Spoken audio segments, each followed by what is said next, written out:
Como ser promovido? Quais os desafios que enfrentam um executivo?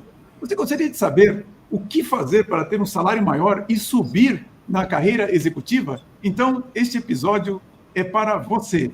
Olá, sejam muito bem-vindos. Meu nome é Silvio Celestino. Você está no episódio número 56 do podcast do canal O Executivo. O nosso propósito aqui é falarmos sobre temas que vão aumentar a sua musculatura executiva para que você tenha a força necessária, não apenas para subir na sua carreira, mas se manter lá. E para isso, nós nos aprofundamos em temas como gestão de pessoas, o equilíbrio de vida pessoal e profissional e, é claro, sobre dinheiro, sobre finanças. Hoje, o nosso propósito aqui é falarmos com profundidade a respeito de uma pesquisa que eu fiz sobre como que é a própria carreira executiva. Você vê, nós estamos aqui num podcast que se chama Canal Executivo e nós nunca falamos um pouco mais sobre, afinal, o que é a carreira executiva, quais são os desafios, quais são os riscos e, claro, quais são os grandes bônus, os benefícios de você se interessar pela carreira executiva. E para isso eu trouxe uma consultora em estratégia de recursos humanos e que é mentora de carreira e recrutadora na área de tecnologia. Eu vou receber aqui a Tatiana Grego. Tatiana, como vai? Tudo bem?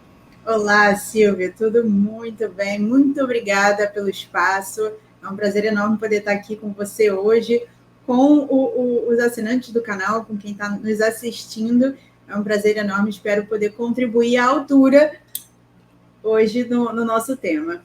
Olha, com certeza, porque quem nos apresentou foi o Ronaldo Braga. Se você perdeu o episódio do Ronaldo Braga, ele é gerente de Data Science da Bayer, e no episódio ele fala muito sobre tecnologia, sobre inteligência artificial, e foi ele que apresentou a Tatiana. Para mim, eu falei, eu preciso entrevistar a Tatiana. E aí, a gente batendo papo, a gente teve uma ideia que foi exatamente conversar um pouco mais assim sobre o que é desafiador na carreira executiva, o que é a carreira executiva em si, porque todo mundo quer sempre ganhar mais dinheiro, quer ser um presidente de empresa, CEO, diretor, mas no fundo, principalmente para quem está começando, às vezes fica um pouco difícil de fazer um link aonde você está e como que você chega na carreira executiva. E foi nesse bate-papo que Tatiana e eu escolhemos falar sobre isso para você. Então, enquanto vocês estão chegando aqui no nosso podcast, eu já aproveito para pedir para você dar um like, deixar o seu comentário, compartilhar. Quando você dá um like, a plataforma entende que você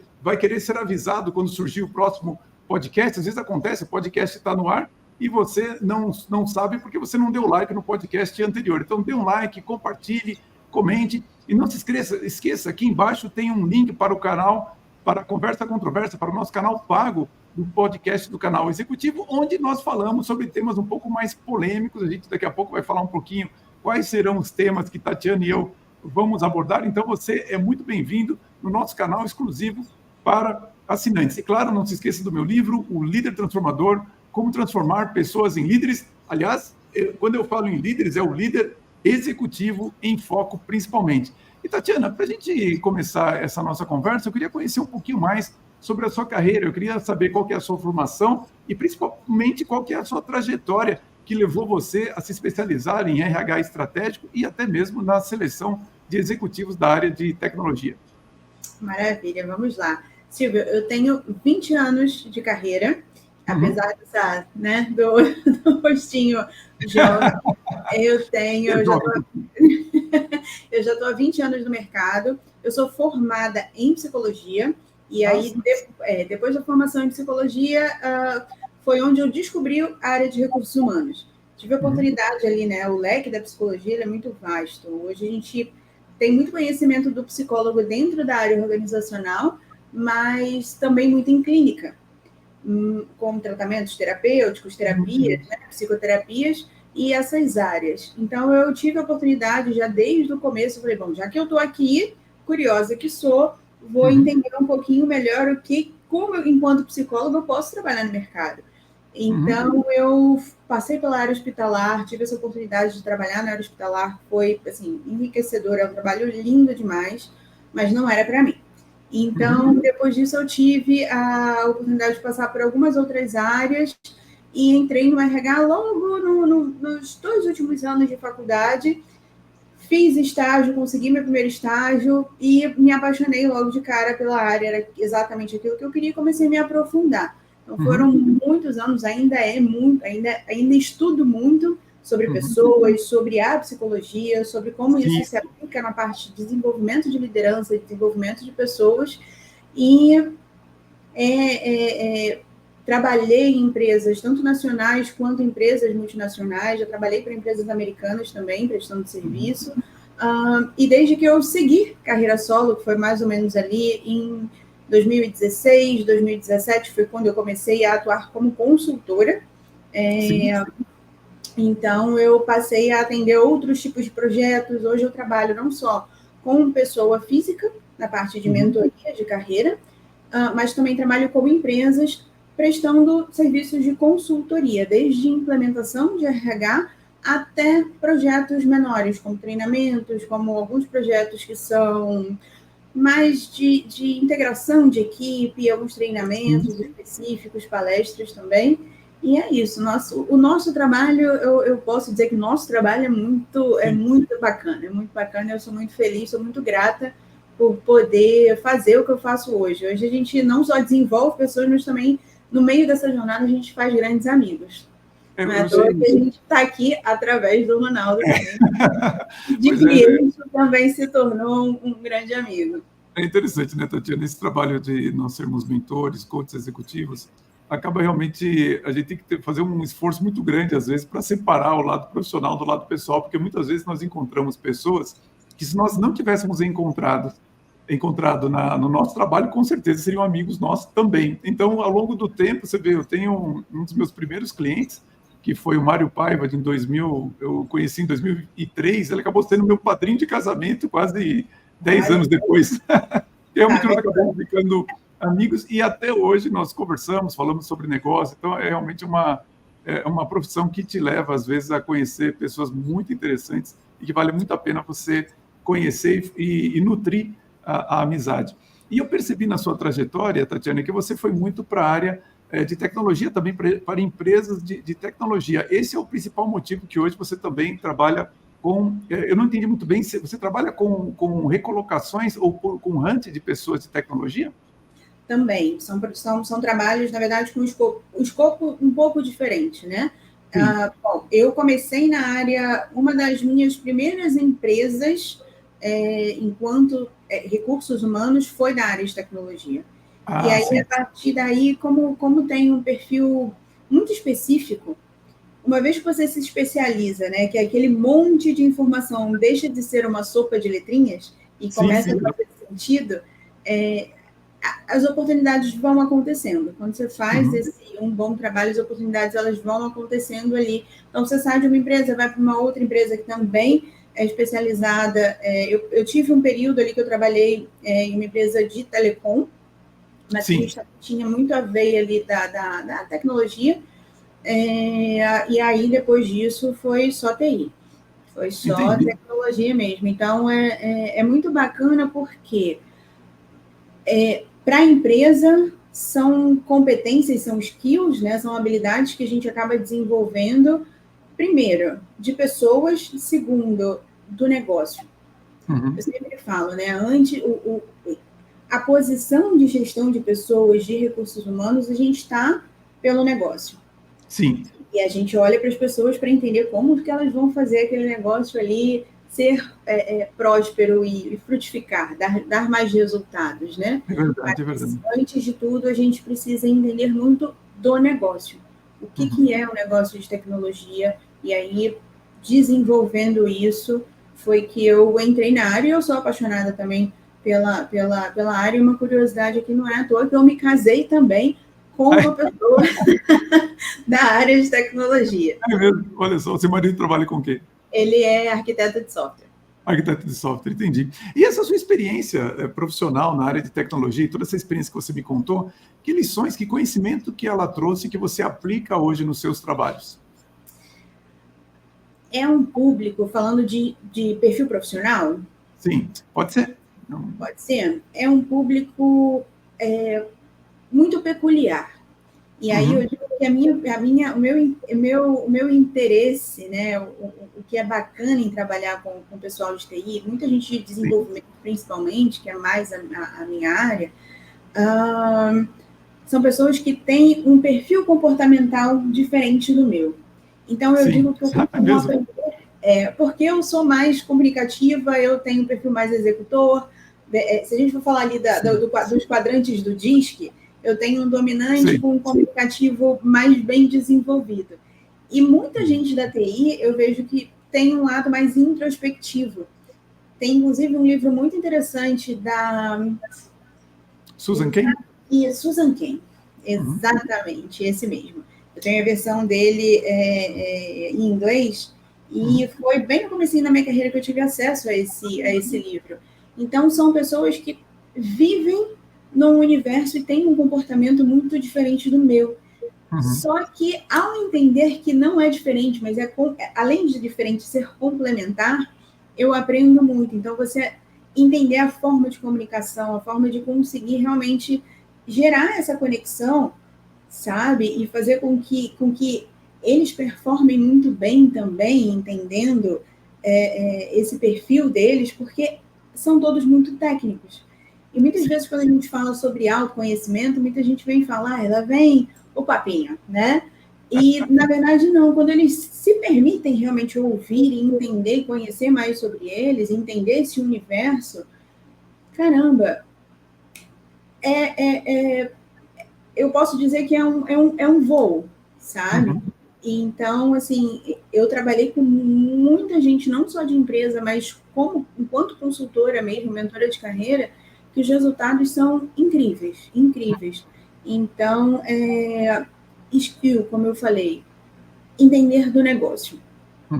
Quando a gente entende quais são as competências de que a gente precisa, quais são as habilidades desse público, e a gente passa a ter um olhar muito mais certeiro e assertivo. Eu diria esses dois. Não sei se você vai concordar comigo, mas eu percebo muito um desenvolvimento, até porque, assim, se a gente for olhar para a nossa formação, desde a época de escola, aí a gente vai para a faculdade. Eu, que sou da área de humanas, eu tenho naturalmente um outro olhar. Mas a galera técnica, eles nunca pararam para olhar para isso. Sim, é verdade. Daí chega em algum momento ali da vida que algo está acontecendo profissionalmente que vai impactar diretamente no pessoal, porque, né, por mais que a gente tente separar as caixinhas ali, a gente sabe que somos um só. Então, claro, deu problema numa área, a outra, obviamente, ela vai estar ali comprometida, direto ou indiretamente, dependendo do momento da vida. A gente vai poder ter a oportunidade de explorar mais sobre isso. Então, fazer com que esse desenvolvimento, o olhar para ele, tirando só o técnico e as competências técnicas, né? Que linguagem que eu sigo, o que eu preciso estudar agora, quais são as tendências de mercado. Quando a gente faz essa proposta e convida eles de ter esse olhar e trabalhar do que serve para eles, qual é o sentido daquilo tudo para eles, parece que uma nova janela se abre e a performance e novos resultados que eles realmente querem alcançar fica muito mais óbvio. E que são pessoas muito mais exploradoras, são pessoas que se aprofundam muito mais. Então, é um trabalho que acaba sendo muito interessante.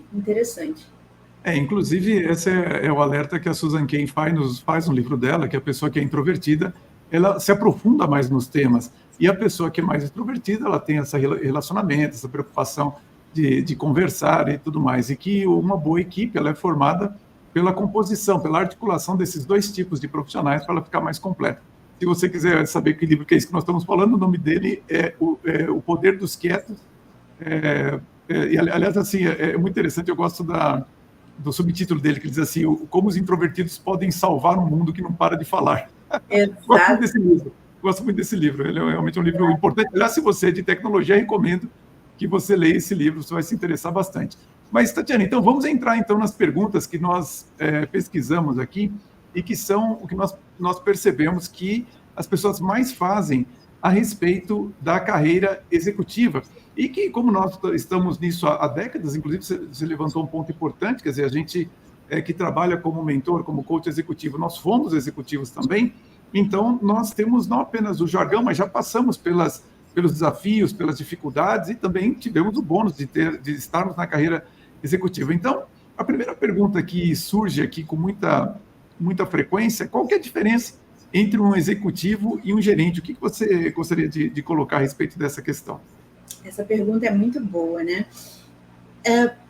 Começando, sem polêmicas, o que hoje a gente percebe no mercado é que nós temos executivos que muitas vezes não foram tão bem preparados, não passaram, não cresceram tanto pessoalmente, como a gente falou agora há pouco, né? O autoconhecimento, isso é muito importante, principalmente porque é muito difícil que a gente encontre um executivo que não tenha esse relacionamento e essa gestão direta de pessoas.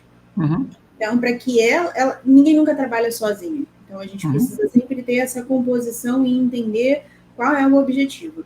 Então, tendo essa principal diferença, seria o quão estratégico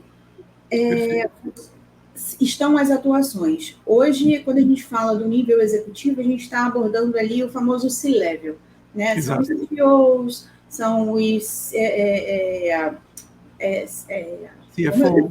CFOs, os CHOs, tem uma série agora de C-Level. CEOs, né, que você trabalha muito. Exatamente. Então, são pessoas que têm uma visão muito mais... deveriam ter uma visão muito mais macro do negócio, mais voltado para a estratégia. É uma negociação mais em alto nível. Quando a gente fala de gerente, ele estaria ali no intermediário dessa escala, certo? Então, tem uma visão mais do micro da empresa, do negócio e das pessoas. Então, o C-Level, ele tem um olhar mais estratégico, uma tomadas de decisões mais arriscadas e é normalmente ele quem vai direcionar a gerência para fazer toda a execução das atividades e dos planejamentos. Perfeito, eu acredito que a explicação é muito clara, porque, sintetizando, você vê que o executivo ele está no nível que as decisões dele são decisões que vão afetar mais a empresa, o negócio como um todo, e o gerente é algo um pouco mais departamental. Embora, vamos dizer assim, a carreira de gerente te leve para a carreira executiva, né? Essa que é o desejo, mas você precisa saber que existe essa distinção, e o executivo, portanto, ele vai se reportar provavelmente para um conselho, para pessoas, sócios da empresa, enquanto o gerente vai estar reportando ali para um nível de direção. E é por isso que a pessoa precisa entender claramente essa diferença, até para poder desenvolver as competências necessárias para chegar em um nível de diretoria, em um C-Level. Exatamente. E tudo vai muito dentro de um plano, né, Silvio? Eu digo isso porque alguns profissionais têm um desejo e uma visão muito clara, muito daquele trabalho que a gente faz para a empresa, né? Definição de missão, visão e valores. Sim, sim. Eu gosto muito de trabalhar esses pontos também para o profissional individual, entendendo muito bem qual é a missão, aonde que ele quer chegar, por que ele está fazendo aquilo ali, né? E quais são os valores que norteiam ele. Isso por quê? Porque vai definir qual é o estilo de empresa e qual é o estilo de trabalho que ele vai poder escolher daqui para frente. Então, as coisas vão se encaixando. Quando a pessoa não tem isso muito claro, existem algumas quebras aí no meio que vão trazer diversos impactos, que a gente pode até aprofundar esse assunto um pouquinho mais ao longo da nossa conversa aqui hoje. Então, isso é muito importante, ter essa visão e ter esse planejamento, esse plano. Né? É um plano profissional, é um plano de carreira. O que eu quero, o que eu preciso desenvolver.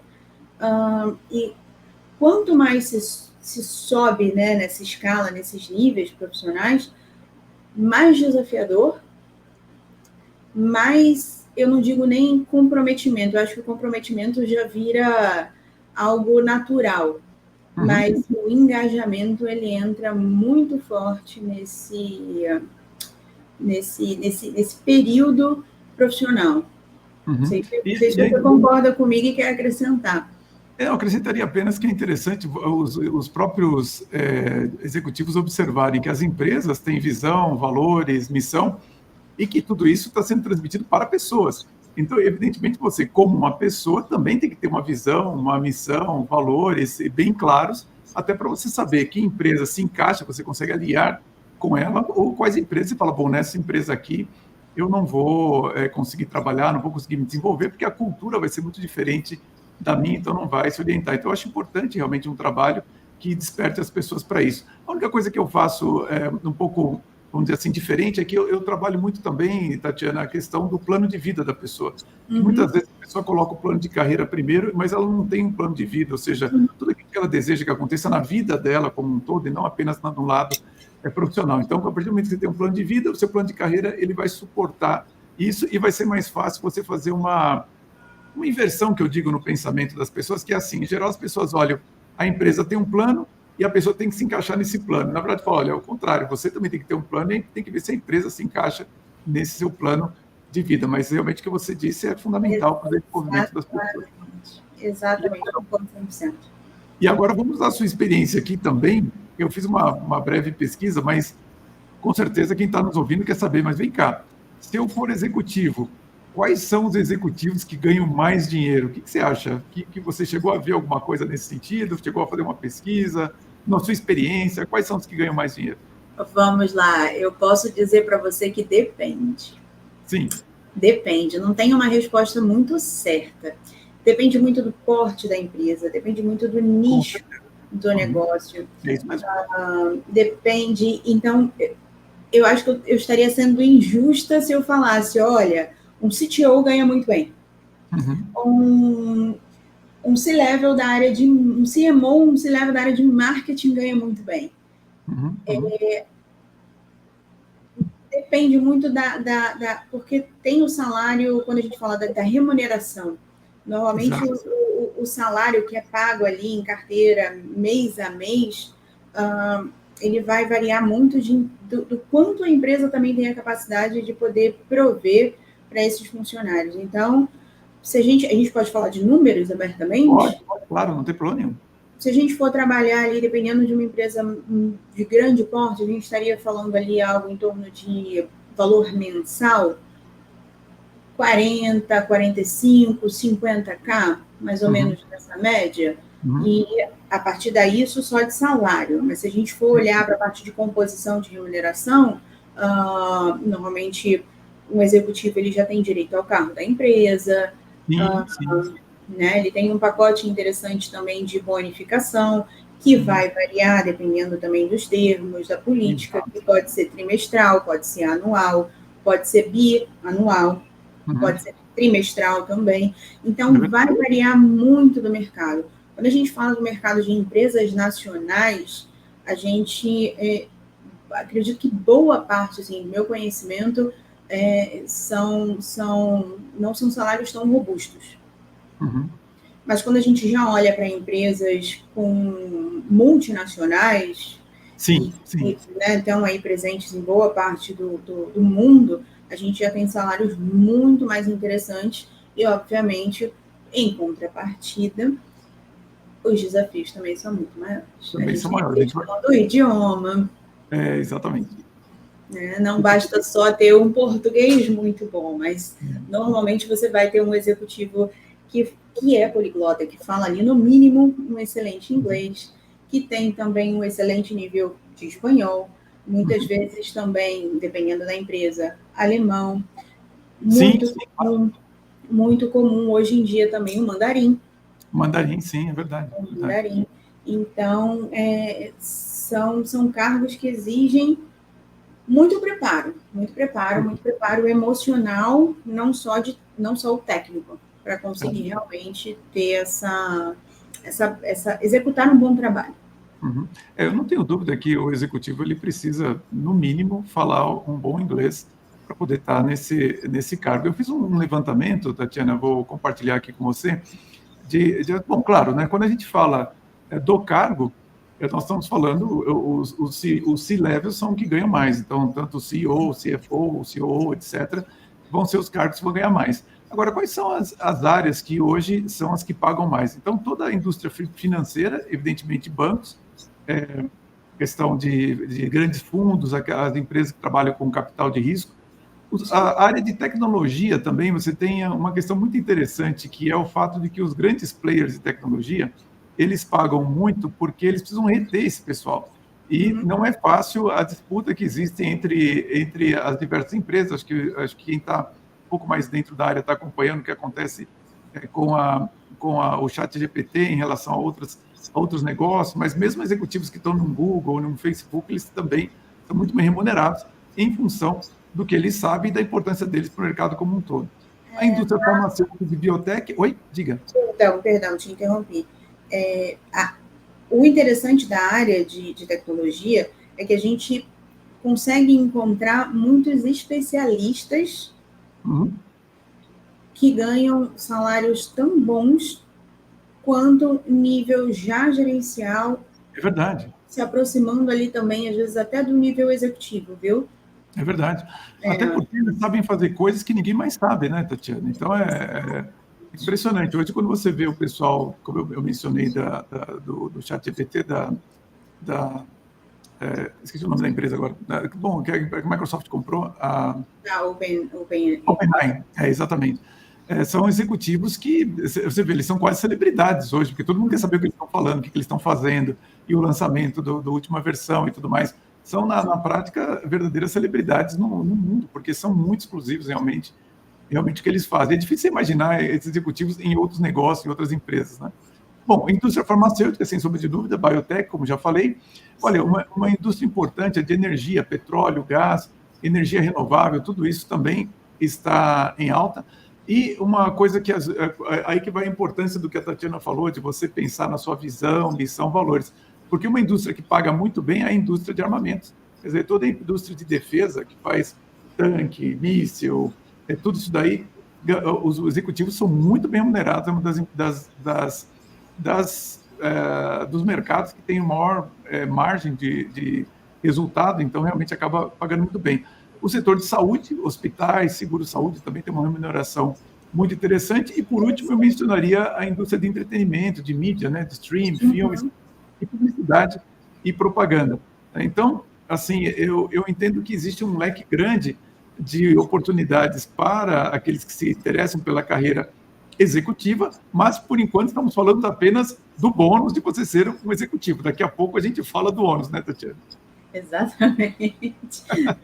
Sempre tem os dois lados da moeda para a gente conseguir avaliar muito bem. Claro, a vida é uma tensão entre o ônus e o bônus.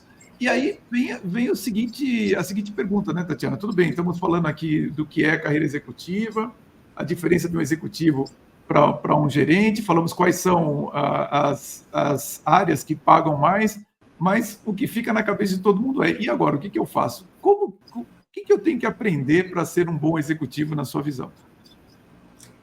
Vamos lá. Eu separei aqui alguns pontos que são importantes. Eu separei 10 pontos aqui e vou falar sobre. Vou trazer alguns deles para a gente discutir um pouquinho a respeito. Então, eu começaria falando sobre a visão estratégica, que é visão estratégica, que é essa capacidade de desenvolver e comunicar com uma visão clara o futuro da organização. Mais uma vez, a gente volta fazendo aquele gancho, né? Com visão, missão e valores da empresa, que ele vai estar ali presente em grande parte dos momentos. Que é também essa habilidade de identificar a oportunidade, de olhar para fora, conversar com os stakeholders, também as ameaças dentro desse ambiente de negócios e fazer uma boa formulação e definição de estratégias para poder ou mergulhar a fundo, aproveitar a oportunidade ou então segurar um pouquinho mais essa tomada de decisão. Um outro ponto que tem muito a ver também é a tomada de decisão. Perfeito. Então, decisões que são muito bem informadas, que se tornam eficazes para o negócio. Então, a gente considera ali não só análise de dados, análise e intuições também. A gente poderia considerar isso. Então, tem a capacidade de analisar os riscos e os benefícios. E eu complemento o que você está dizendo, Tatiana, com o fato de que você tem que tomar decisão, às vezes, aliás, muitas vezes, sob pressão, e o segundo aspecto importante, com informações incompletas. Muitas vezes eu vejo que as pessoas têm dificuldade, não só na carreira, mas também para ser bons executivos, porque o indivíduo ele espera demais informação para tomar a decisão e, infelizmente, a pressão do tempo e a necessidade, o timing da decisão faz parte da decisão. Ser muito mais rápido, né? Sim. Trabalhar também a questão da comunicação eficaz. Sem dúvida. Essas ideias de forma clara, né? Ter uma grande capacidade de influenciar pessoas.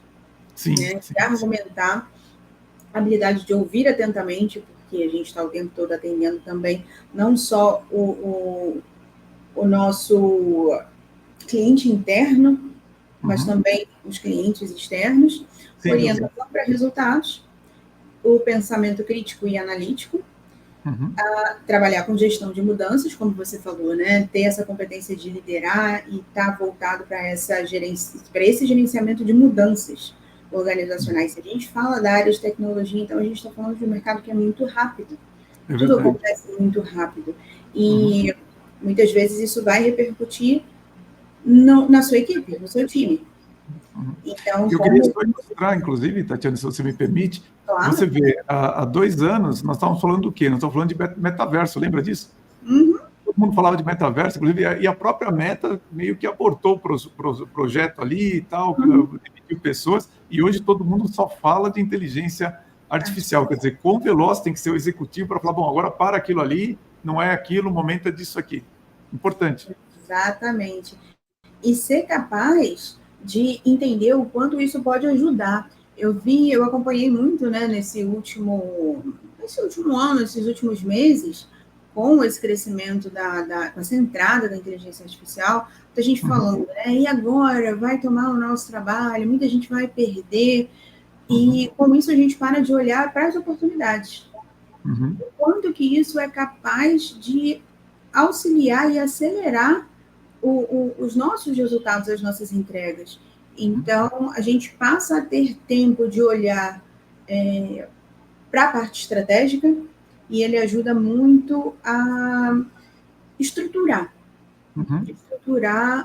processos, que muitas vezes a gente perde muito tempo. E você sente que os executivos estão com medo da inteligência artificial, Tatiana? No Brasil, Silvio, sendo muito sincera com você, eu acredito que não. E um dado interessante que eu tive no começo desse ano, eu fiz até um post no LinkedIn, que, se eu não me engano, são 95% das empresas e dos executivos americanos, eles já não contratam mais, passou a ser um requisito que a sua equipe, a sua base ali de gerentes, de gerência, tenha que conhecer e utilizar a inteligência artificial no trabalho. Nossa, já está como critério de seleção. Critério de seleção. Porque eu ouvi, Tatiana, eu fiz essa pergunta para que você compartilhasse a sua experiência, justamente porque nos bastidores eu soube que executivos, inclusive na Califórnia, de grandes empresas, estão bastante preocupados com o uso da tecnologia, justamente com relação às suas carreiras. Mas se você está dizendo isso, então isso já esclarece muito o motivo, quer dizer, porque está sendo exigido que ele saiba utilizar e tenha o conhecimento, principalmente na sua área de atuação, de como tirar proveito disso, né? Exatamente. Hoje, minha opinião pessoal é, quem não souber utilizar, fica para trás. Sim, fica para trás, sim. E daí, mais 3 pontos interessantes aqui com relação a essas competências, Silvio, é a inteligência emocional, o conhecimento de mercado e de indústria e a gestão de recursos. Quando a gente fala gestão de recursos, a gente fala desde os recursos financeiros, recursos humanos e recursos materiais. E você entende, Tatiana, as pessoas que você faz mentoria ou quando você está selecionando, que os executivos eles têm noção de quão abrangente é a cobrança em cima deles em todas essas áreas? Ou eles, às vezes, rateiam em uma ou outra e meio que ignoram isso? Eu entendo que boa parte, sim. Boa parte, sim. assim. Hoje a gente tem os profissionais que eu tenho contato ou com quem eu já trabalhei diretamente ou através de consultorias ou mentorias, já são profissionais muito mais conscientes e tem o dedinho aqui da câmera. Tem uma capacidade de explorar e de estar à frente do mercado, entendendo entendendo essa demanda. Então, eu não vejo um receio. O receio, ele se dá muitas vezes para como influenciar, incentivar e inspirar as pessoas da equipe para que haja uma equalização maior ali da equipe. Mas enquanto profissionais já em nível executivo, vejo isso já bem avançado. Entendi. E você levantou um ponto importante da comunicação do executivo ser influenciadora, porque principalmente com as novas gerações, você tem muita dificuldade de mandar realmente, elas não vão obedecer como obedeceu gerações anteriores. Você precisa ter essa capacidade de ser influente e motivar mais do que simplesmente dar o comando para essa geração, não é isso? Eu entendo que sim. Eu fiz uma apresentação foi bem no início da pandemia, onde eu exemplifiquei. Hoje a gente tem basicamente 4 gerações trabalhando juntas. É verdade. E a gente vê muitas críticas, né, das gerações mais velhas, que têm um modo de execução, um modo de operação, um modo de pensamento muito diferente do nosso. Tem uma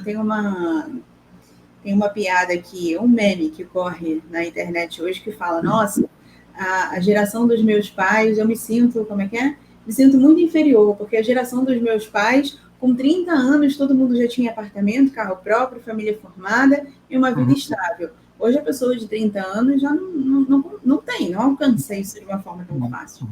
Né? Então, isso vem muito também impactado por essa geração. E essa geração mais nova, já não falo nem dos millennials, né? Mas a geração Z, agora eu fico confusa aqui. É a Z. É a Z, né? Que é o pessoal que está entrando no mercado de trabalho agora, ali dos 18, 20 e pouquinhos, a gente já vê um pessoal um tanto quanto resistente, querendo as coisas. A resistência ela vem por querer as coisas numa velocidade muito mais rápida. Então, não é incomum a gente encontrar, por exemplo, empresas que têm um perfil ali de startup com um nível gerencial de um pessoal com 25, 28 anos. Sim. Né? Tem pessoas que são muito incríveis. Eu acho injusto a gente generalizar. Conheço muita gente que é até mais nova e que é brilhante. E faz um trabalho brilhante. Mas aí o ambiente contribui muito. Sim, sim. Né? Então, quando a gente olha o pessoal das gerações, mas que já estão hoje na faixa dos 60, 50 e poucos, 60 anos, já tendo uma dificuldade muito grande até mesmo em se comunicar. E fazer planos a longo prazo. Sim, sim. E as coisas elas já são mais rápidas.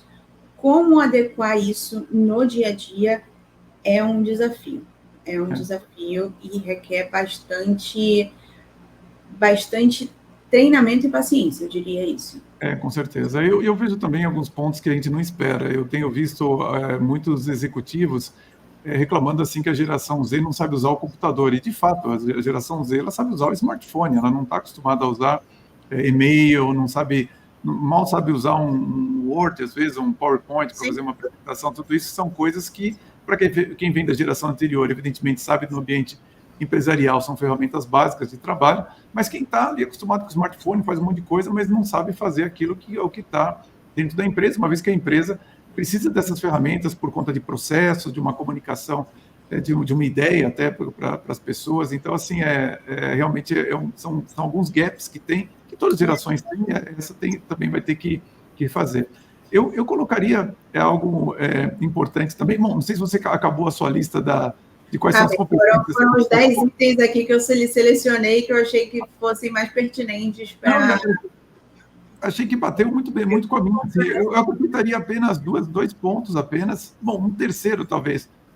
3 pontos que eu acho que são importantes também. Acho que é difícil um executivo estar na sua carreira e não ter conhecimento financeiro, porque como você trabalha muito com resultado, é fundamental você conseguir ler um balanço, saber ler uma DRE.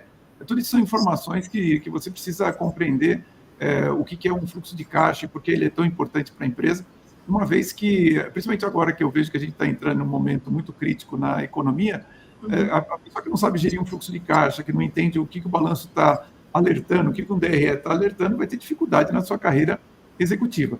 Uma outra coisa que eu acrescentaria seria justamente a questão sobre ética e integridade, porque também hoje é uma linha muito complicada, uma vez que, ao mesmo tempo que a pessoa está sob pressão para resultados, mas tem que ser ético, tem que ser íntegro, e isso realmente acho que até é um tema para a gente falar na nossa conversa controversa a respeito de o que acontece quando você tem a pressão, a pessoa não aguenta a pressão e ela ultrapassa a linha ética. Então, você que não sabe o que é a conversa controversa, um trecho da nossa entrevista aqui, que está reservado apenas para os assinantes. Então, além de eu pedir para você dar um like aqui no nosso podcast, deixar seu comentário, compartilhar, também se inscreva no nosso canal, O Executivo, onde você vai ter acesso a mais informações e também essa conversa é apenas para assinantes, onde nós lidamos com temas mais polêmicos e um deles vai ser essa tensão entre a ética e a pressão por resultados.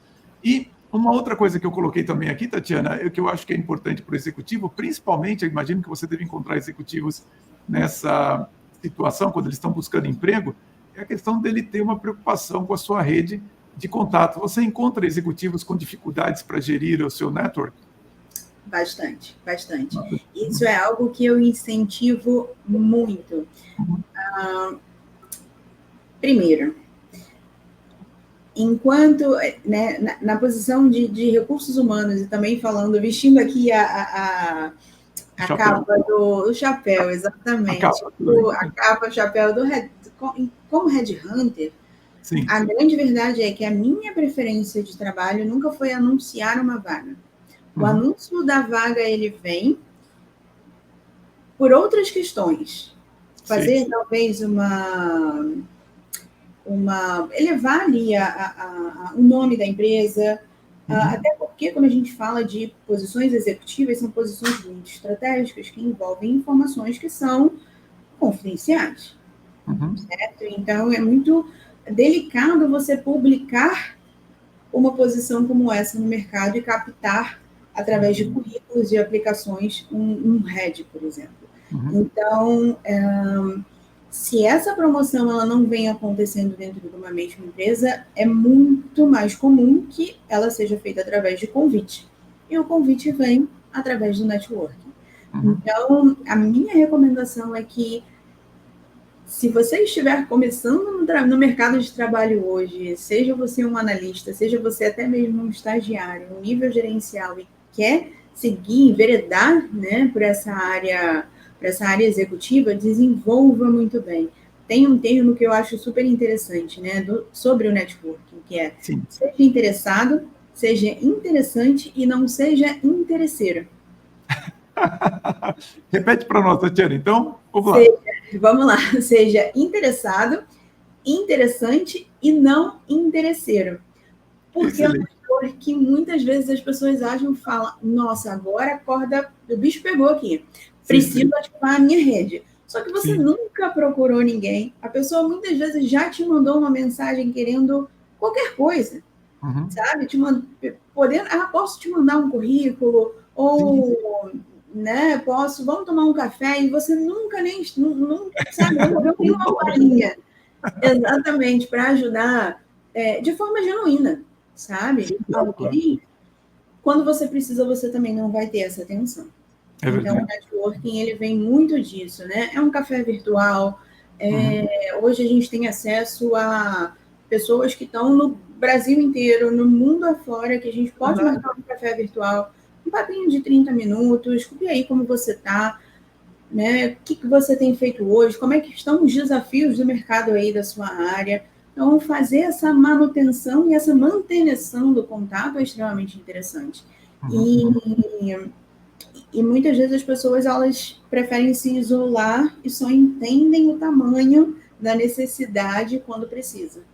Eu, assim, chamo a atenção de quem está acompanhando nosso podcast para essas palavras da Tatiana, porque muitas vezes a pessoa imagina que o network é algo que você vai lá retirar, vai buscar alguma coisa. Só que se esquece que 90% do network, eu estou dando aqui um número subjetivo, mas 90% é muito mais você dar para o seu network do que provavelmente você retirar alguma coisa de lá. Porque se você imaginar que você está no LinkedIn, de repente você envia uma mensagem para a Tatiana ou para mim dizendo, olha, eu queria uma indicação para uma posição, lembra de mim, está aqui meu currículo. Bom, não é que nós não vamos ouvir, acompanhar, não é essa a questão. A questão é que como é que eu vou indicar alguém que eu não conheço, né? Como é que eu vou ir atrás de alguém que, olha, mas eu tenho tanta pessoa na frente aqui que eu já conheço, já estou mais tempo me relacionando. E isso acontece muito, né, Tatiana? A pessoa entra em contato com você falando, olha, lembra de mim e tal, aquela coisa toda.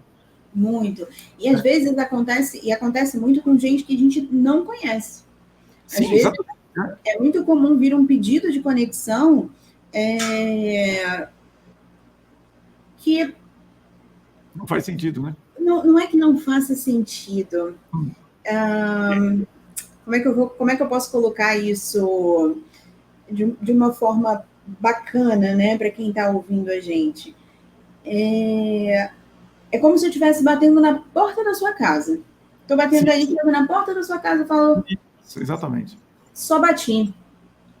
E aí, quando você vai lá olhar no olho mais, você fala, mas quem é essa pessoa, sabe? É diferente de eu mandar uma mensagem para você e falar assim, viu, poxa, eu estou na sua cidade, posso dar uma passadinha, né? Vamos nos encontrar, posso dar uma passada, fazer uma visita para a gente tomar um café?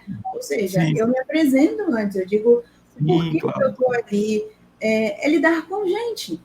É exatamente isso. É lidar com gente, então torna as coisas, e o LinkedIn principalmente, ele é uma rede social de networking, é para isso que a gente está ali, para fazer, né, para fazer negócio, não é uma rede só onde você coloca seu currículo e para um dia, quem sabe, quando você precisa, alguém te vê, bater a sua porta.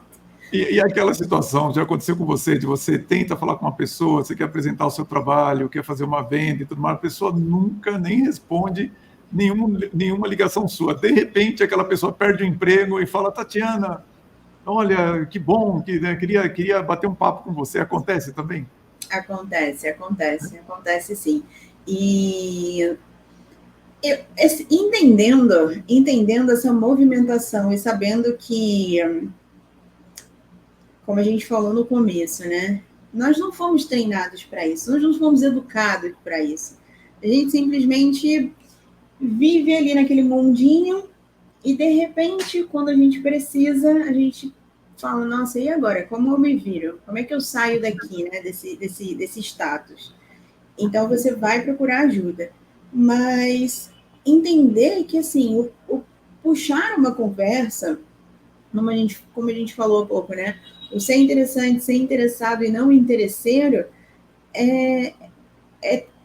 é um treinamento, é algo que você vai desenvolvendo ali ao longo do tempo e que você fala, nossa, que bacana, me conta um pouco mais de fato do que você faz. Sim, e entender que você está aprendendo alguma coisa ali. E que você também pode formar novas conexões, nem que seja não necessariamente com você diretamente. Mas fazer essa movimentação acontecer, estar também em rodas diferentes, isso tudo vai alimentando a bagagem pessoal e profissional.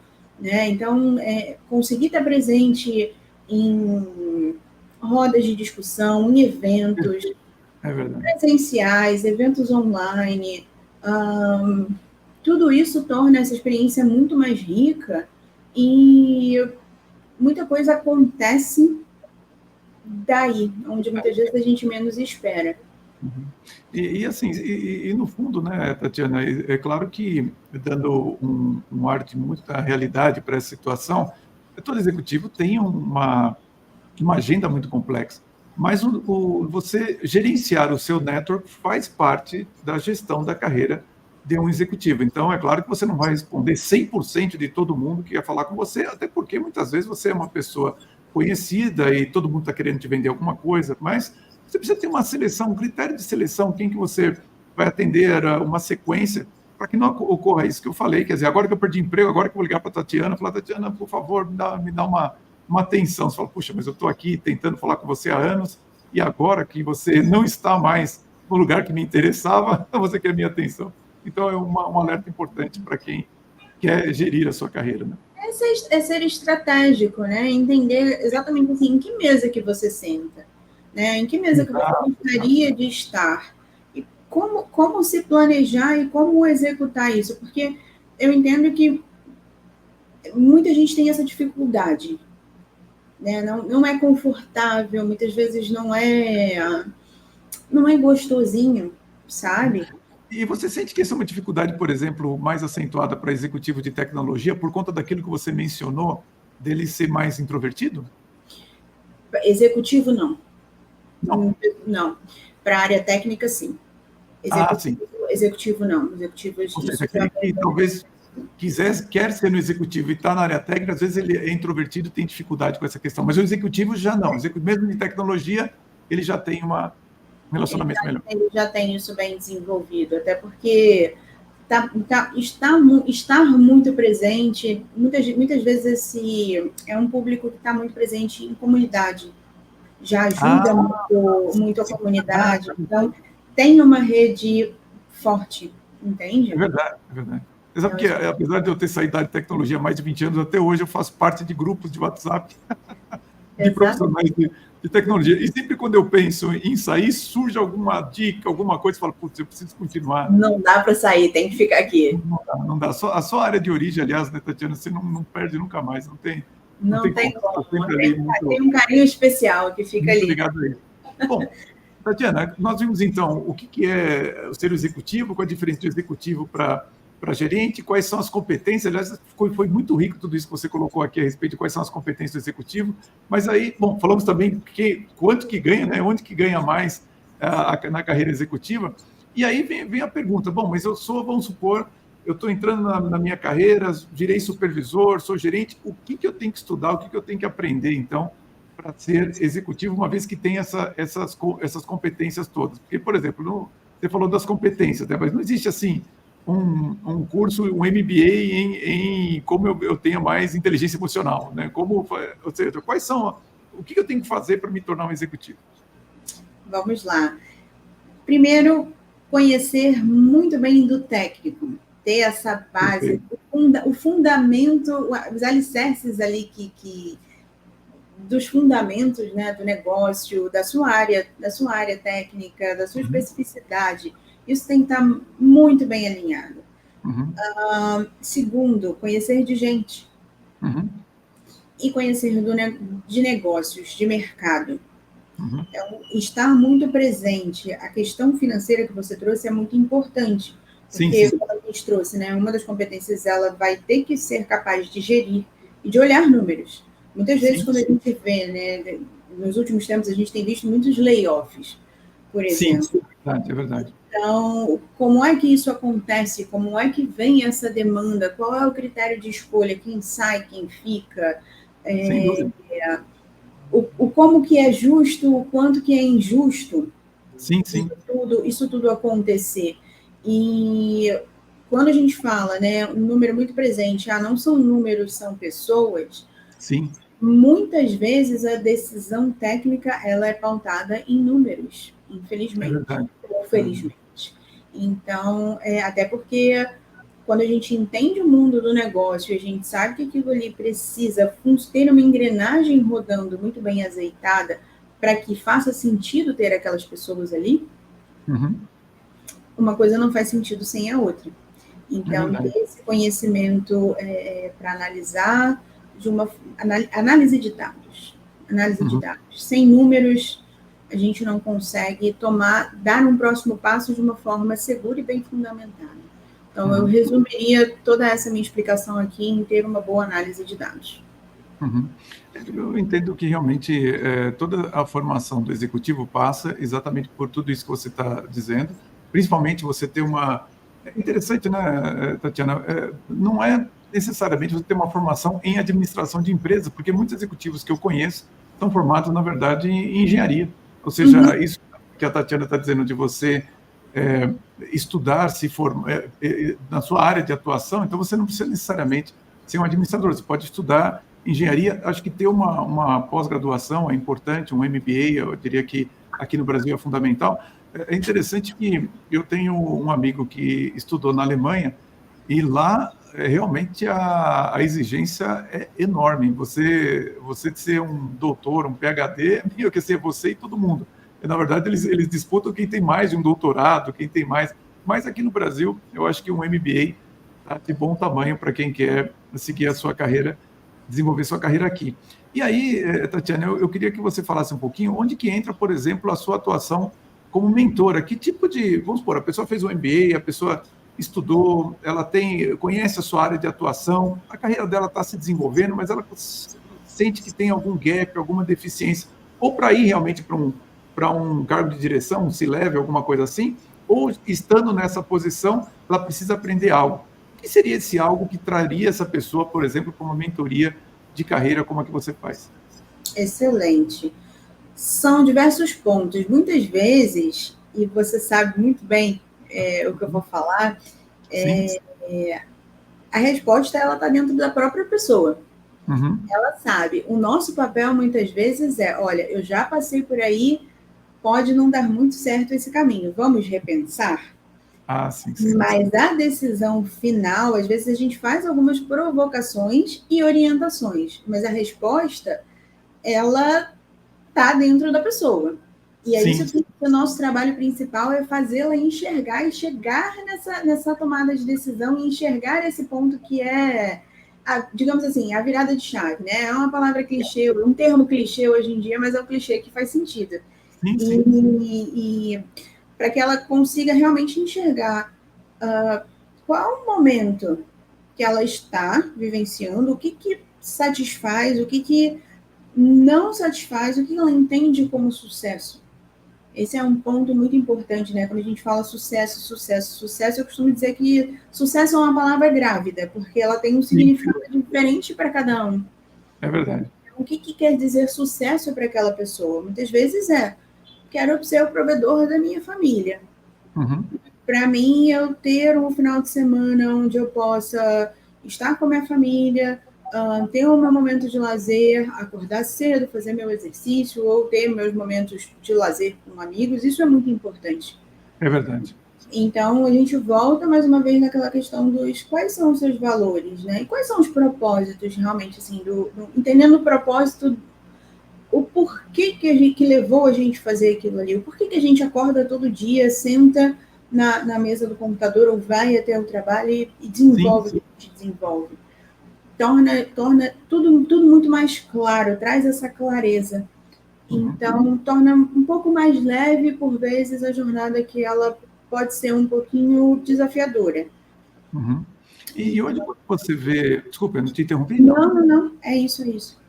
Hoje, quando você vê assim, o leque dos temas que estão sendo mais trazidos para você nessas mentorias, você consegue pensar assim, os que são mais frequentes, onde que estão os gaps mais comuns dos seus clientes que estão em coaching, em mentoria de carreira? Autoconhecimento. Autoconhecimento? Se eu pudesse dizer, clareza sobre o autoconhecimento. Que interessante. E a pessoa vem, a pessoa vem com essa pergunta específica, olha, preciso ter um maior autoconhecimento, ou que você que detecta? Normalmente sou eu que detecto. Ela vem meio perdida, não sei se eu quero vir para cá, né? Não sei se eu compro uma bicicleta ou se eu invisto, né, no MBA, por exemplo. Estou confuso, o que eu faço na minha vida agora? Então, poder alinhar quais são os desejos, dar clareza e segurança, porque, na verdade, o que a gente nomeia aqui, né, enquanto coaching, enquanto processo de coaching, enquanto processo de mentoria, nada mais é fazer não é um processo fácil, não é para qualquer um. É verdade. E não é para qualquer um, eu não digo nem por questões de precificação. Não é isso, muito longe disso. É porque é um processo difícil, onde muitas vezes a gente vai virar o espelho para a própria pessoa para que ela consiga ali olhar para ela mesma e falar, opa, peraí, ok, entendi. Vamos por esse caminho aqui.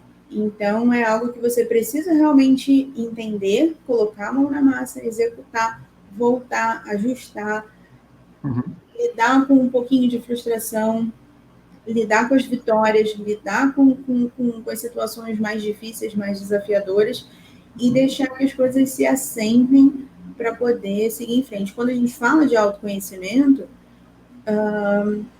isso vai pautar todo o trabalho. Então, normalmente, os meus trabalhos por aqui, a fase inicial, eu foco muito nesses pontos, de entender quem é a pessoa, qual é a essência dela. Ela realmente está condizendo ali para o que ela decidiu seguir? Então, muitas vezes, a pessoa se apequena. Ela fala, acho que não. Acho que me desenvolver para ter um nível acima, nunca pensei nisso. Ou eu faço aquele shift left, sabe? Aquela movimentação horizontal, mas não para cima. E daí você conseguir mostrar para a pessoa que, olha, vamos lá, vamos entender que talvez não seja a hora. Aí a pessoa fala, é verdade. Pode ser, mesmo que gere um pouquinho de insegurança, às vezes essa movimentação, ela está dentro da capacidade dela e isso fortalece. E a gente trabalha com muita coisa. A gente dá segurança, autoestima. Sem dúvida, sem dúvida. Tem muitos processos emocionais que envolvem o que a gente faz hoje. É verdade, é verdade. E eu chamo a atenção, principalmente num momento como esse que nós estamos vivenciando, em que eu sinto que a pressão em cima por resultados está muito grande. Ainda não chegou tão forte aqui no Brasil, mas você está tendo uma quantidade de emissões elevadas fora do Brasil, principalmente nos mercados americanos, europeus. O que acaba acontecendo? Essa pressão faz isso que você está destacando. A pessoa sente que ela não está à altura do cargo, porque realmente as crises, conforme elas vão acontecendo, elas nunca, embora elas sejam cíclicas, elas não acontecem exatamente como na forma anterior. Então, você precisa, já que nós estamos falando do que a pessoa precisa aprender, ela tem que ter um desenvolvimento constante. É aí que entra, por exemplo, um trabalho de um mentor ou de um coach executivo, porque muitas vezes você não vai ter tempo de ter desenvolvido um curso, né, a respeito daquilo que você está enfrentando. Então, você tem que usar a experiência de um mentor ou as técnicas, por exemplo, de um coach executivo, para você poder se desenvolver no momento em que as coisas estão acontecendo. Exatamente. Para acrescentar, Silvio, um termo que eu sempre uso por aqui, assuma as rédeas da sua carreira. Hoje a gente falou muito sobre a questão do executivo, que já tem um preparo, já tem uma história, já tem uma jornada que o preparou para estar ali, né? A pessoa não chega ali à toa, né? Não é num lapso de sorte, digamos assim, não. É muito trabalho duro.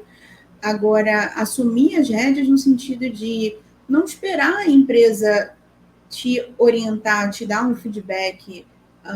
Você pode correr atrás disso e montar o seu próprio plano de desenvolvimento e buscar pelas informações que você julga necessárias para você se desenvolver.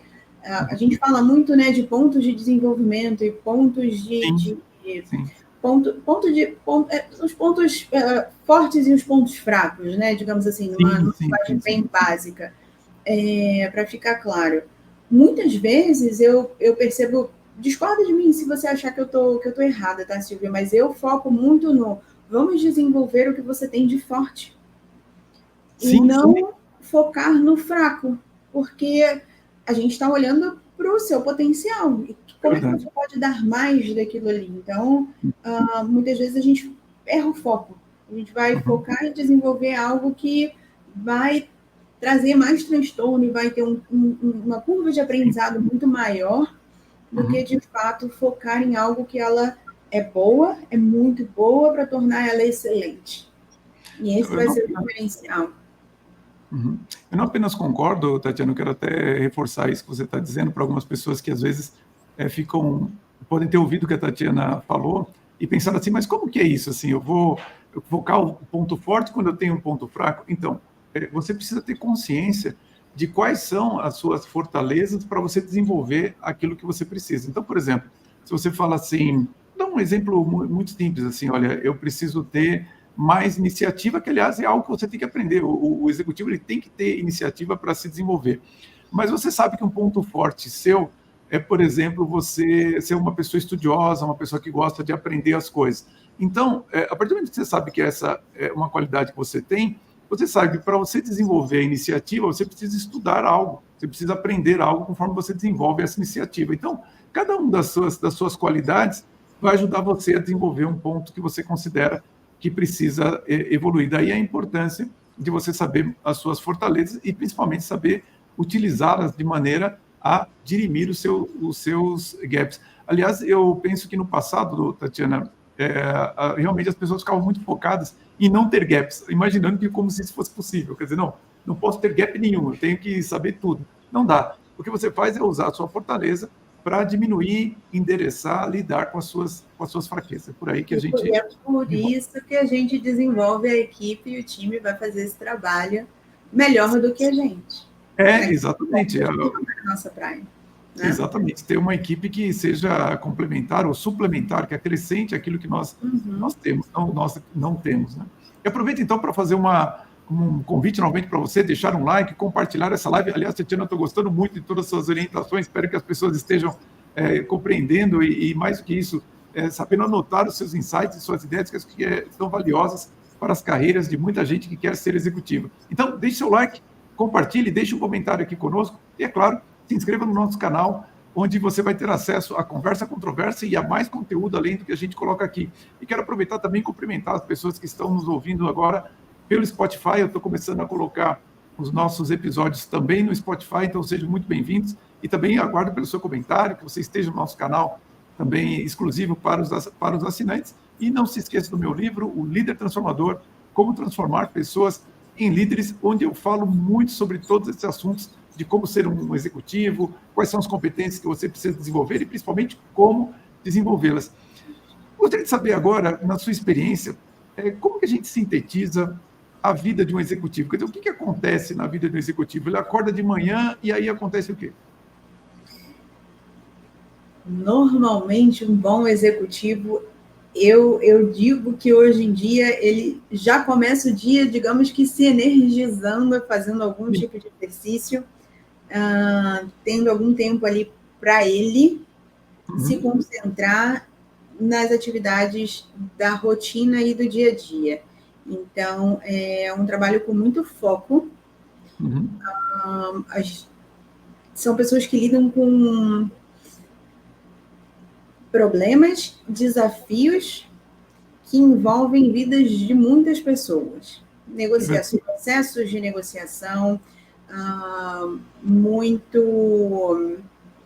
nível muito elevado. Então, estar muito bem emocionalmente, ter o momento dele antes de começar ali a batalha, porque muitas vezes o dia tem hora para começar e não tem hora para terminar. Porque é muito comum, né? Então, poder se estruturar e começar o dia bem, isso é muito comum e eu vejo sendo cada vez mais comum em grandes executivos, ter uma boa rotina de vida, de trabalho, estrutura familiar, algo que consiga ser realmente ali o alicerce, sabe? A base para que o restante das coisas aconteçam. E é muito trabalho duro, é muita política. Nem me fale, né, Tatiana? É muito... Mas são muitas vitórias também. São muitas vitórias. Sem dúvida. Olha, eu fiz uma lista aqui, eu sempre digo para as pessoas conhecerem bem a rotina da carreira que elas escolheram. Porque muitas vezes eu faço a analogia de que se alguém quer ser, por exemplo, tenista, ou seja, alguém gosta de jogar tênis, eu digo assim, olha, não seja um tenista profissional, porque se você pegar a rotina de um tenista profissional, como é que ela é? Você vai treinar muito primeiro, vai fazer musculação, vai passar por avaliações médicas, vai viajar muito, vai estar entrando e saindo de hotel, vai dar entrevista, você vai jogar tênis, mas vai ser um pedacinho ali de todo o seu dia. Da mesma forma, o executivo também, muitas vezes as pessoas ficam imaginando que o executivo é aquele cara que fica em viagens, em coquetéis, em eventos e tudo mais. É verdade, isso aí faz parte da vida do executivo. Mas quando você vê o dia a dia do executivo, o dia a dia dele ele começa com muitas tomadas de decisões, inclusive essas que a Tatiana mencionou. Eu vou decidir ganhar energia no começo do meu dia para poder aguentar, mas as decisões são a rotina do executivo. Aliás, se você assistiu aquele filme O Diabo Veste Prada, aquele filme é baseado na Anna Wintour, que era da Vogue, falei certo? Acho que era da Vogue. E eu vi uma vez um documentário dela dizendo que ela chegou ali justamente porque ela era uma pessoa que tinha uma enorme capacidade de tomar decisão rápida. A vida dela era tomar decisões, e ela tem uma característica interessantíssima, que ela falou que a adrenalina dela não sobe quando ela toma decisão. Né? E, normalmente, qualquer pessoa que está numa carreira executiva, principalmente se você tem que tomar uma decisão que pode gerar milhões de ganhos ou de perdas, você sabe que a cadeira esquenta. Então, é interessante você assistir a esse filme para você ver o que é realmente a rotina, quer dizer, tomar decisões, falar muito sobre planejamento estratégico, e você tem que desenvolver e refinar aquilo que você deseja no longo prazo, motivar e inspirar as pessoas, quer dizer, conduzir pessoas, liderar é a carreira, é um momento importante para o executivo, e algo que a Tatiana também destacou desde o começo, se vocês prestaram atenção, muita comunicação, deixar claro a missão, visão e os objetivos da empresa.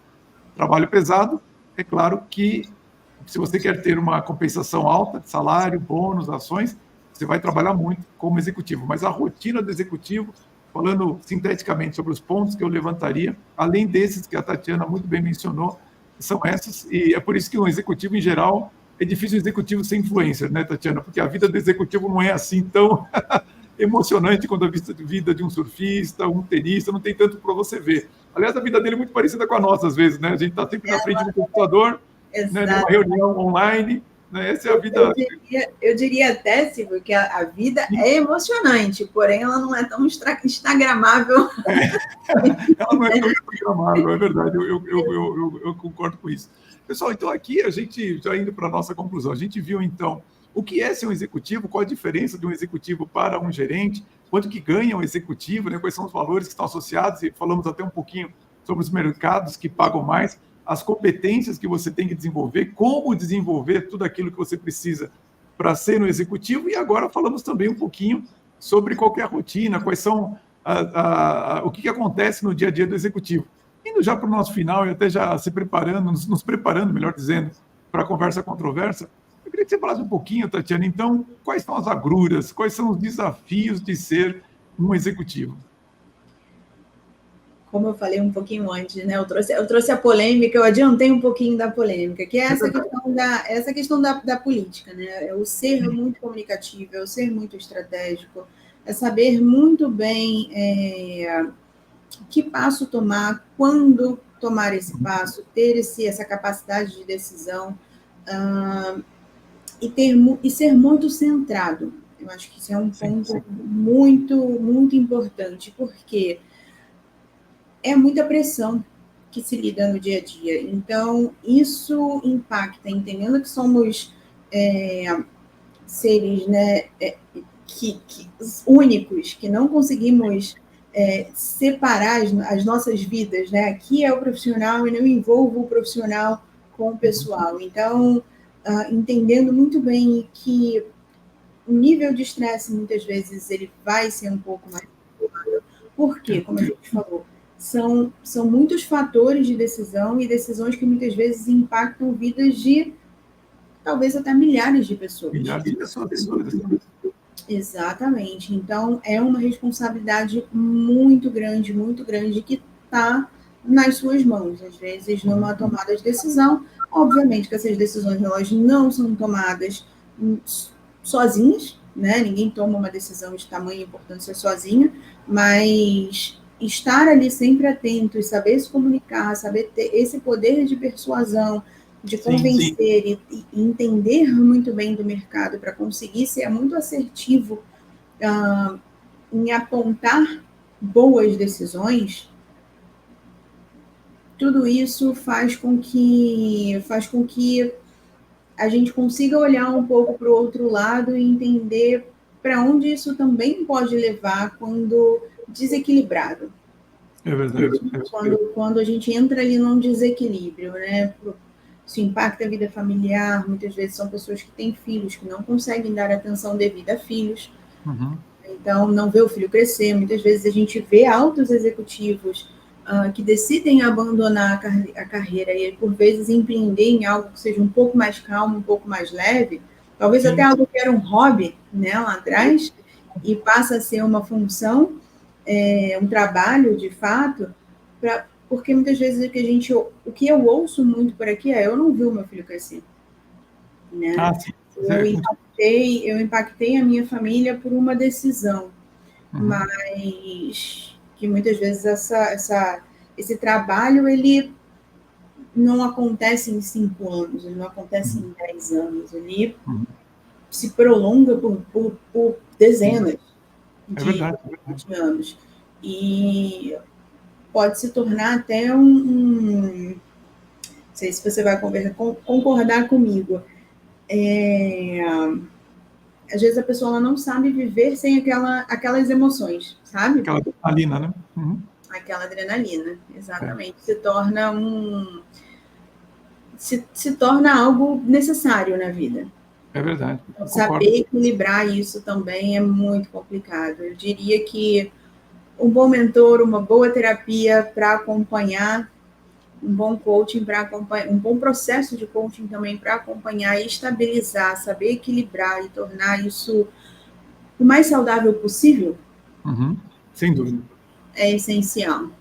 Eu vejo, Tatiana, claro, e você mesmo que está nos ouvindo pode perceber isso, a reclamação dos filhos com relação ao executivo, muito separados, então muita dificuldade para manter o casamento também. Então é uma rotina, é uma carreira que exige realmente um preparo muito grande. É por isso que eu sempre digo que o nosso propósito aqui, quando eu digo que é aumentar a sua musculatura executiva, eu estou me referindo exatamente a isso. Quer dizer, você precisa ter uma capacidade de gerir uma carreira que é cheia desses desafios que nós levantamos aqui ao longo de todo esse episódio, mas também conseguir articular isso com a sua vida pessoal e sabendo que, olha, se você não tiver, inclusive, alguém do seu lado que realmente possa dar suporte a essa carreira e compreender todas essas dificuldades, você vai ter também um desafio grande na sua esfera particular. Então, a carreira executiva, ela é cheia dos benefícios que nós mencionamos lá no começo, mas ela tem agruras, às vezes, que são insuperáveis, e principalmente quando se fala de equilíbrio de vida pessoal e profissional, eu vejo que o melhor que você consegue fazer é você compensar a sua ausência pela intensidade, pela qualidade dos momentos que você tem ali na sua carreira. Olha, vou te dar uma dica, eu sempre gostei muito da carreira executiva, da vida de empreendedor, então eu casei com uma executiva empreendedora. Então isso faz diferença também, ela entende perfeitamente o meu dia a dia e eu entendo perfeitamente o dia a dia dela, então nós somos muito felizes. Eu acho que não é uma fórmula, mas eu digo que você pode pensar um pouco a respeito disso, porque a pessoa que não compreende a carreira do empreendedor, do executivo, ela tem dificuldade de assimilar toda a intensidade que é o trabalho nas nossas vidas, sem sombra de dúvida. Com toda certeza, com toda certeza. Tatiana, indo para o final, a minha pergunta para você é, apesar dessas agruras, que mensagem que você deixa na sua experiência de já ter sido executiva e de lidar com executivos? Eu gostaria que você deixasse uma mensagem para aqueles que se sentiram inspirados em ir para essa carreira. Como que você inspiraria eles a realmente mergulhar nessa carreira e ser muito bem sucedido nela?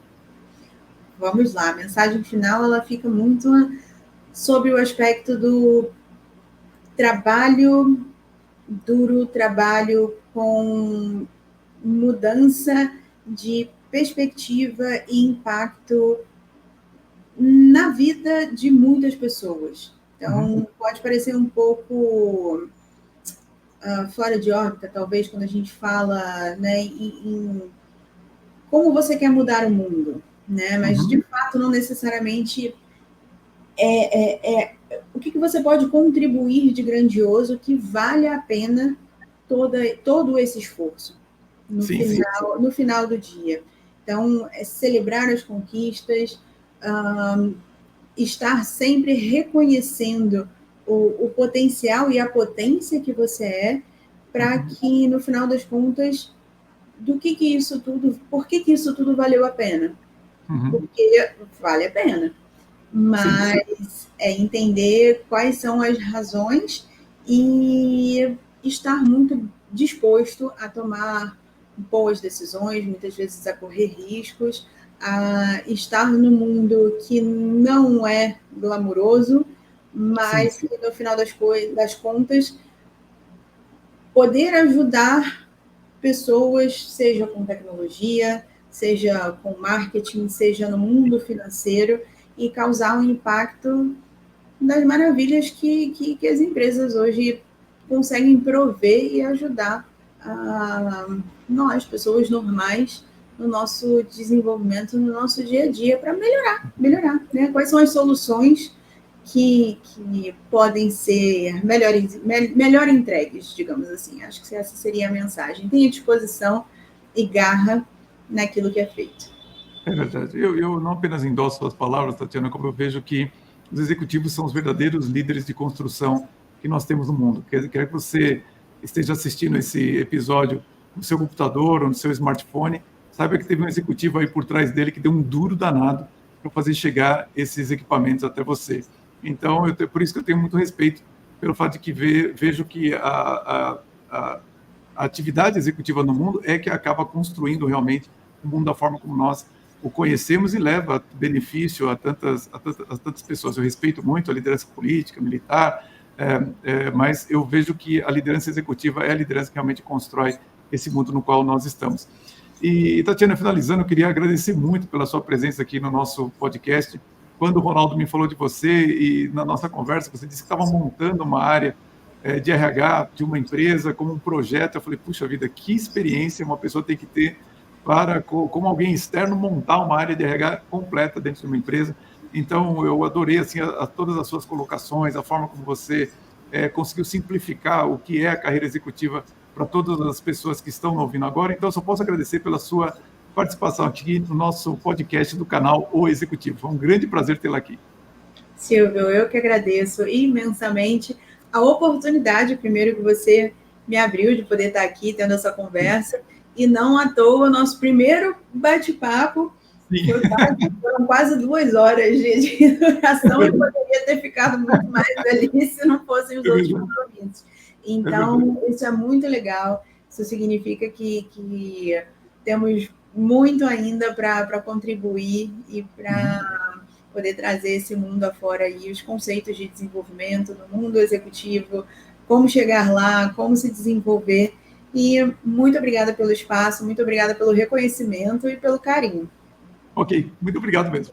Bom, pessoal, e você que participou aqui do nosso episódio, que assistiu ao nosso episódio, ou que se está no Spotify nos ouvindo, agora eu vou gravar com a Tatiana a conversa controversa, onde nós vamos falar de temas um pouco mais polêmicos a respeito da vida executiva. Você está convidado, então, a se inscrever no nosso canal. Tem um link aqui embaixo para você no YouTube e também nas demais plataformas. E na próxima semana, quinta-feira, às 19h30, mais um episódio do podcast do canal O Executivo.